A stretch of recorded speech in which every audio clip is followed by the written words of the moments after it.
सुखो बुद्धानुपादो सुखा सद्धम्म देशना सुखा संगसामगे समगानं तपो सुखो. सुखद आहे बुद्धाचा जन्म होणे, सुखद आहे सद्धम्म श्रवण करणे, सुखकारक आहे संघामध्ये समूह तपस्या करणे. संपूर्ण देवतांचे आणि मानवजाती शास्त्रा गुरु विश्ववंदनीय तथागत अनंत समुद्र यांना प्रथम वंदन. भगवंताच्या अनुपम सद्धम्माला सुद्धा त्रिवार वंदन आणि भगवंतांनी स्थापन केलेल्या आर्य अष्टपुरुष पुग्गला भिक्खू संघाला सुद्धा वंदन. आधुनिक काळातील विश्वरत्न बोधिसत्व परमपूज्य डॉक्टर बाबासाहेब आंबेडकर यांच्या महान धम्मग्रंथामध्ये माझे जीवन समर्पित, तसेच आजच्या या धम्मोपदेशामध्ये सर्वच मानवजातीला तसेच सर्वच बौद्ध उपासकांना हा सर्वात श्रेष्ठ उपदेश आनापानसती या विषयावर उपदेश होणार आहे. म्हणून सर्वांनी हा विषय चांगल्या प्रकारे श्रवण करावा, समजून घ्यावा, त्यानुसार वागावं आणि या यूट्यूब चॅनलला सर्वांनाच सबस्क्राईब करून सर्वांनीच लाईक करून सर्वांना पाठवावा की जेणेकरून सर्वांना माहीत होईल. आनापानसती सुक्त असे मी ऐकले आहे. एके समयी भगवान बुद्ध आयुष्यमान सारिपुत्त, आयुष्यमान महामुगलायन, आयुष्यमान महाकाश्यप, आयुष्यमान महाकच्चयन, आयुष्यमान महाकोठित, आयुष्यमान महाकप्पिन, आयुष्यमान महाचुंद, आयुष्यमान अनुरुद्ध, आयुष्यमान रेवत, आयुष्यमान आनंद आणि दुसरे प्रसिद्ध स्थवीर श्रावकांच्या बरोबर श्रावस्थित मिगार मातांच्या प्रसादात पूर्वारामात विहार करत होते. त्यावेळी स्थवीर भिक्खू नवीन भिक्खूंना उपदेश शिकवण देत होते. काही स्थवीर भिक्खू 10 भिक्खूंनासुद्धा उपदेश शिकवण देत होते. काही स्थवीर भिक्खू 20 भिक्खूंनासुद्धा उपदेश शिकवण देत होते. काही स्थवीर भिक्खू 30-40 भिक्खूंनासुद्धा उपदेश शिकवण देत होते. स्थवीर भिक्खूंकडून उपदेश होऊन शिकून ते नवीन भिक्खू चांगल्या प्रकारे एकामागून एक येणाऱ्या विषयांना समजत होते. त्यावेळी उपोषताच्या प्रवारणाच्या पौर्णिमेच्या रात्री भिक्खू संघाने घेरलेले भगवान उघड्या जागेत बसले होते, खुल्या जागेत बसले होते. तेव्हा शांतपणे बसलेल्या भिक्खू संघास पाहून भगवंतांनी भिक्खूंना संबोधित केले की भिक्खूंनो, मी या प्रतिपदासाठी मार्गासाठी उद्योग केला आहे, प्रयत्न केला आहे. या प्रतिपदाच्यासाठी मी उद्योगयुक्त चित्त असलेला झालो होतो. म्हणून भिक्खूंनो, संतुष्ट होऊन आनंदित होऊन अप्राप्ताची प्राप्ती करण्यासाठी, जे मिळाले नाही ते मिळवण्यासाठी, ज्याचा साक्षात्कार केला नाही त्याचा साक्षात्कार करण्यासाठी आणखीन अधिक उद्योग वीर्यारंभ करा. भिक्खूंनो, इथेच श्रावस्थित मी कौमुदी चातुर्मासी कार्तिक पौर्णिमा घालवीन.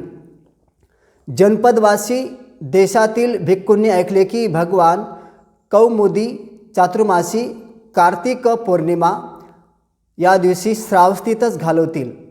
तेव्हा जनपदवासी भिक्खू भगवंताच्या दर्शनासाठी श्रावस्थित येऊ लागले.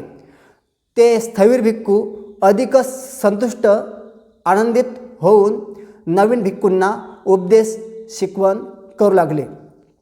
कोणी 10 भिक्खूंनासुद्धा, कोणी 20 भिक्खूंनासुद्धा, कोणी 30 भिक्खूंनासुद्धा आणि कोणी 40 भिक्खूंनासुद्धा शिकू लागले. स्थवीर भिक्खूंच्याकडून धम्मोपदेशित होऊन ते नवीन भिक्खू चांगल्या प्रकारे एकामागून एक येणाऱ्या विषयांना धम्म विषयांना समजत होते.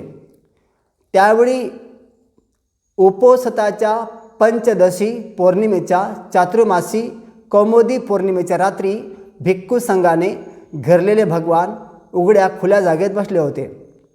तेव्हा शांतपणे बसलेल्या भिक्खू संघास पाहून भगवंतांनी भिक्खूंना संबोधित केले की भिक्खूंनो, ही परिषद प्रलापरहित, गडबड गोंधळ रहित आहे, निष्प्रलाप आहे, सारामध्ये प्रतिष्ठित शुद्ध आहे.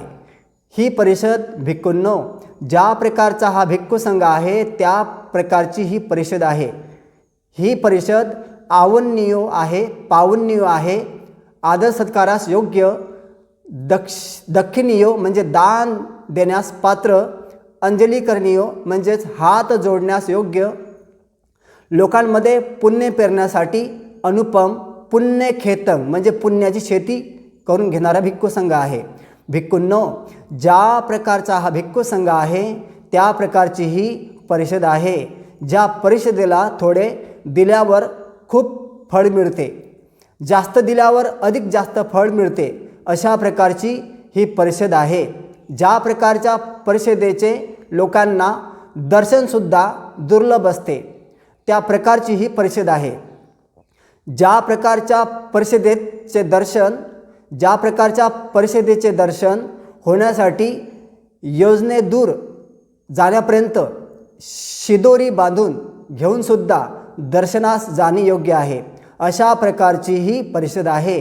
भिक्खूंनो, या भिक्खू संघास ब्रह्मचर्यवास समाप्त केलेले, कृतकृत्य, भारमुक्त, निर्वाणप्राप्त, भवबंधनमुक्त, सम्यक ज्ञानाद्वारे मुक्त, मलरहित, शिनास्रव अरहंत भिक्खू आहेत. भिक्खूंनो, या भिक्खू संघात असे भिक्खू आहेत जे पहिल्या 5 संयोजनांच्या म्हणजेच बंधनांच्या अडथळ्यांच्या क्षयाने औपप्यातिक होऊन तेथे निर्वाण प्राप्त करणारे, त्या लोकातून इथे न येणारे अनागामी आहेत, अनागामी फळ प्राप्त आहेत.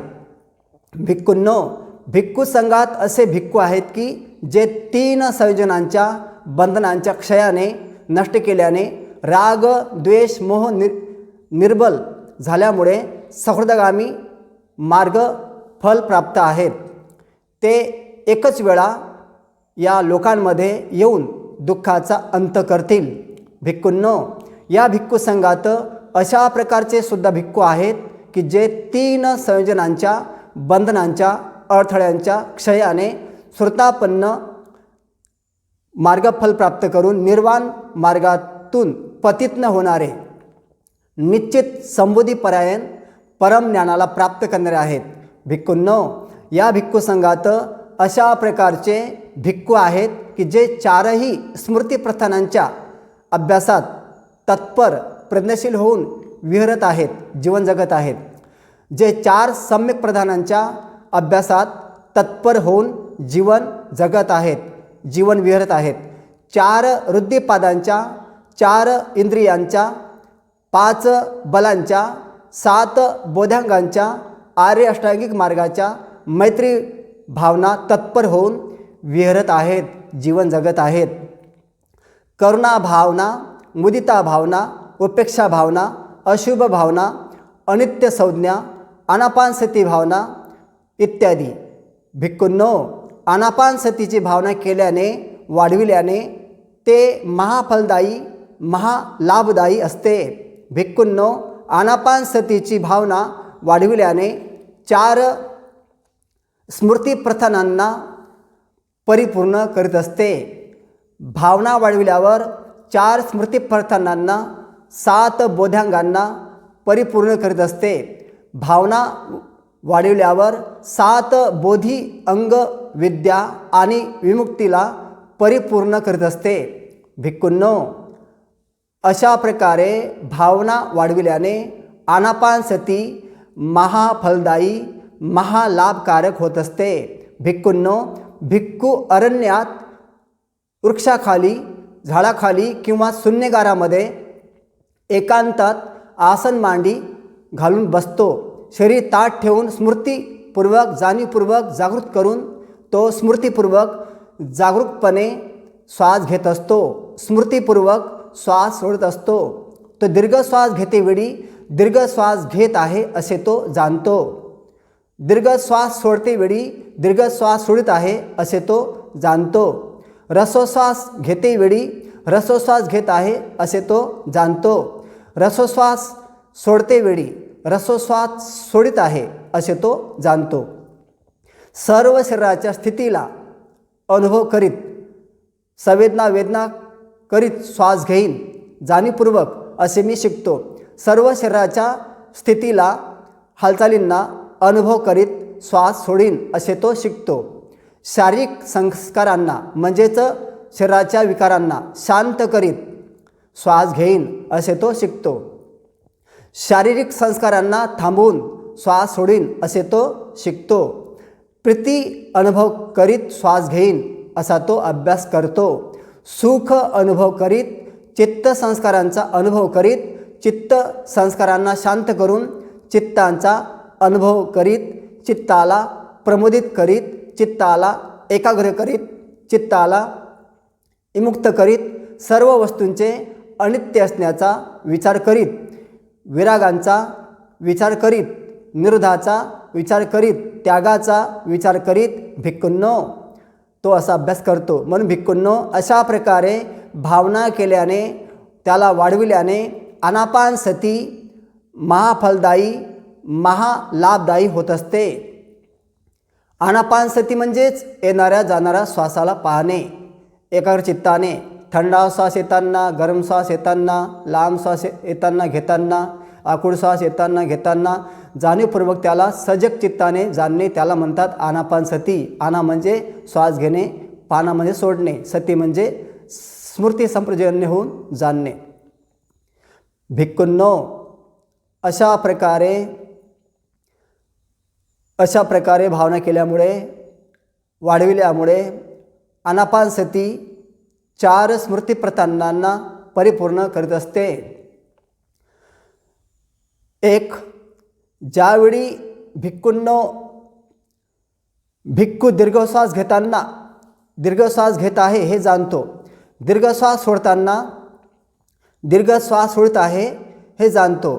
रसोश्वास घेताना रसोश्वास सोडताना सर्व शरीराचा अनुभव करताना शारीरिक संस्कारांना शांत करताना त्यावेळी भिक्खूंनो भिक्खू जगात अभिज्ञा म्हणजेच लोभ आणि दोर्मनशाला हटवून स्मृती संप्रजन्यपूर्वक स्मृतिमान होऊन काणस्पस्य होऊन विहरत असतो, जीवन जगत असतो. भिक्खूंनो या श्वासोश्वासाला मी शरीरात दुसरी काया आहे असे म्हणतो. म्हणून त्यावेळी भिक्खूंनो भिक्खू काणस्मृती होऊन विहरत असतो. तो या शरीराचा अभ्यास करतो. नंबर 2. ज्यावेळी भिक्खूंनो भिक्खू प्रीती अनुभव करीत सुख अनुभव करीत चित्त संस्कारांचा अनुभव करीत चित्त संस्कारांना शांत करून त्यावेळी भिक्खूंनो भिक्खू जगात लोभ आणि दोर्मनशाला हटवून स्मृती संप्रजन्यपूर्वक स्मृतिमान होऊन वेदनांमध्ये वेदनानुस्मृती होऊन विहरत असतो, जीवन जगत असतो. भिक्खूंनो श्वासोश्वासाला अशा प्रकारे चांगल्या तऱ्हेने मनात करणाऱ्याला मी वेदनांमध्ये एक वेदना आहे असे म्हणतो. म्हणून त्यावेळी भिक्खूंनो भिक्खू वेदनानुस्मृती होऊन विहरत असतो. नंबर 3. ज्यावेळी भिक्खूंनो भिक्खू चित्ताचा अनुभव करीत असतो, चित्ताला प्रमोदित करीत असतो, चित्ताला एकाग्र करत असतो, चित्ताला विमुक्त करत असतो, त्यावेळी भिक्खूंनो भिक्खू स्मृतिमान होऊन चित्तानुस्मृती होऊन विहरत असतो, जीवन जगत असतो. नंबर 4. ज्यावेळी भिक्खूंनो भिक्खू अनित्याचा विचार करीत विरागाचा विचार करीत निरोधाचा विचार करीत प्रतिनिसर्गाचा विचार करीत त्यावेळी भिक्खूंनो भिक्खू स्मृतिमान होऊन धम्मामध्ये धम्मानुस्मृती होऊन विहरत असतो, जीवन जगत असतो. म्हणून तो लोभ दोर्मनस्याच्या नाशाला प्रज्ञाने पुन्हा पुन्हा पाहून चांगल्या प्रकारे उपेक्षित होत असतो. म्हणून भिक्खूंनो, त्यावेळी भिक्खू स्मृतिमान होऊन धम्मामध्ये धम्मळ स्मृती होऊन विहरत असतो, जीवन जगत असतो. भिक्खूंनो, अशा प्रकारे भावना केल्यामुळे वाढविल्यामुळे आनापानसतीचा स्मृती प्रधानांना परिपूर्ण करत असते. आनापानसती या 4 स्मृती प्रधानांना परिपूर्ण करत असते. भिक्खूंनो, कशा प्रकारे भावना केल्यामुळे वाढविल्यामुळे 4 स्मृती प्रधानात 7 बोधी अंगांना परिपूर्ण करत असते. नंबर 1, भिक्खूंनो, ज्यावेळी भिक्खू स्मृतिमान होऊन कायामध्ये या शरीरामध्ये कायस्मृती होऊन विहरत असतो, जीवन जगत असतो, त्यावेळी त्याची स्मृती उपस्थित जागृत असते. ज्यावेळी भिक्खूंनो भिक्खूंची स्मृती उपस्थित जागृत असते, त्यावेळी तो भिक्खू स्मृती बोधांगामध्ये मग्न असतो. त्यावेळी भिक्खू स्मृती बोधांगांची भावना करीत असतो. त्यावेळी भावनाद्वारे भिक्खूचे स्मृती बोधांग परिपूर्ण होत असते. नंबर 2, तो जेथे जेथे विहार करतो तेथे तेथे त्या धर्माचा प्रज्ञेने शोधाबोध करीत असतो.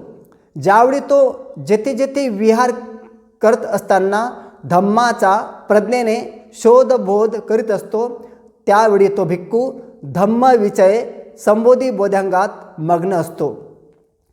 त्यावेळी तो धम्मविषय संबोधांगाची भावना करीत असतो. त्यावेळी भावनाद्वारे भिक्खूचे धम्मविषय बोधी अंगाची भावना करीत असतो. त्यावेळी भावनाद्वारे भिक्खूचे धम्मविषय बोधी अंग परिपूर्ण होत असते. नंबर 3, त्या धम्माच्या प्रज्ञेने शोधबोध करीत असता त्या भिक्खूने वीर्य म्हणजेच उद्योग सुरू केलेला असतो, प्रयत्न सुरू केलेला असतो. तो भिक्खू त्यावेळी वीर्य बोधांग अंगाची भावना करत असतो. त्यावेळी भावनाद्वारे भिक्खूचे वीर्य संबोधी बोधांग परिपूर्ण होत असते. नंबर 4, आरंभ वीर्याला म्हणजे उद्योगीपणाला विषयांच्या पलीकडील निरामिष प्रीती उत्पन्न होत असते. ज्यावेळी आरंभ वीर्य भिक्खूला निरामिष प्रीती उत्पन्न होत असते, त्यावेळी भिक्खू प्रीती संबोधांगांचा प्रारंभ करीत असतो. त्यावेळी भिक्खू प्रीती संबोधा अंगाची भावना करीत असतो. त्यावेळी भावनाद्वारे भिक्खूचे प्रीती संबोधांग परिपूर्ण होत असते. नंबर 5, प्रीतिमान साधकाची काया आणि चित्तसुद्धा शांत होत असते. प्रशब्दी बोधांग परिपूर्ण होत असते. नंबर 6, प्रशब्द शरीर आणि सुखी साधकाचे चित्त एकाग्र होत असते. समाधी बोधी अंग परिपूर्ण होत असते. नंबर 7, तसे तसे त्याचे शरीर चित्त एकाग्र चित्त चांगल्या प्रकारे उपेक्षायुक्त होत असते. ज्यावेळी भिक्खूंनो भिक्खू तसे तसे चांगल्या प्रकारे उपेक्षायुक्त होत असतो, त्यावेळी भिक्खूने उपेक्षा संबोधा अंगाचा आरंभ केलेला असतो. त्यावेळी भिक्खूचे उपेक्षा संबोधांग परिपूर्ण होत असते. भिक्खूंनो, ज्यावेळी भिक्खू स्मृतिमान होऊन वेदनांमध्ये वेदना स्मृती होऊन वेदनानुपस्सी चित्तामध्ये चित्तानुपस्सी धम्मामध्ये धम्मानुपस्सी होऊन विहरत असतो, त्यावेळी त्याची स्मृती उपस्थित जागरूक असते. त्यावेळी भिक्खूचे उपेक्षा संबोधांग परिपूर्ण होत असते. भिक्खूंनो, अशा प्रकारे भावना केल्यामुळे वाढविल्यामुळे 4ही स्मृती प्रस्थानात 7 बोधी अंगांना परिपूर्ण करीत असते. भिक्खूंनो, कशा प्रकारे भावना केल्यामुळे त्याला वाढविल्यामुळे 7 बोधी अंग विद्या विमुक्तीला परिपूर्ण करत असते. इथे भिक्खूंनो, भिक्खू विवेक विराग निरोधावर अवलंबून त्याचप्रमाणे त्याग परिणाम देणारे स्मृती बोध अंगाची भावना अभ्यास करीत असतो. धम्मविचय बोधांग, वीर्य बोधांग, प्रीती बोधांग, प्रसब्धी संबोधांग, समाधी सप्तबोधांग आणि उपेक्षा सप्तबोधांग. भिक्खूंनो, अशा प्रकारे भावना केल्यामुळे वाढविल्यामुळे 7 बोधी अंग विद्या आणि विमुक्तीला परिपूर्ण करीत असते. अशा प्रकारे भगवान सम्यक संबुद्धाने असे म्हणाले. संतुष्ट होऊन आनंदित होऊन प्रमुदित होऊन त्या भिक्खूंनी भगवंताच्या भाषणाचे अभिनंदन केले, अनुमोदन केले. या सत्य उपदेशाने संपूर्ण मानव जातीला, संपूर्ण बौद्ध अनुयायांना भरपूर खूप खूप लाभ हो. आणि जे जे आनापानसती करत राहतात सदैव 20 मिनटं, 10 मिनटं, अर्धा तास, 1 तास अशा प्रकारे येणाऱ्या जाणाऱ्या श्वासाला पाहत राहतात. आसन मांडी मांडून डोळे लावून एकाग्र चित्तानं, तर त्यांना भरपूर शारीरिक लाभ होतो आणि मानसिक लाभ होतो. आणि त्यांचे शारीरिक जे काही रोग असतात ते सुद्धा निवारण होण्यास त्यांना मदत होते. आणि अशा प्रकारे आरोग्य लाभ सर्वात मोठे धन त्यांना प्राप्त होते. तर अशा या धम्मोपदेशाचं संपूर्ण मानवजातीला, संपूर्ण बौद्ध उपासकांना खूप खूप लाभ हो. भवतु सबमंगलं, भवतु सबमंगलं, भवतु सबमंगलं.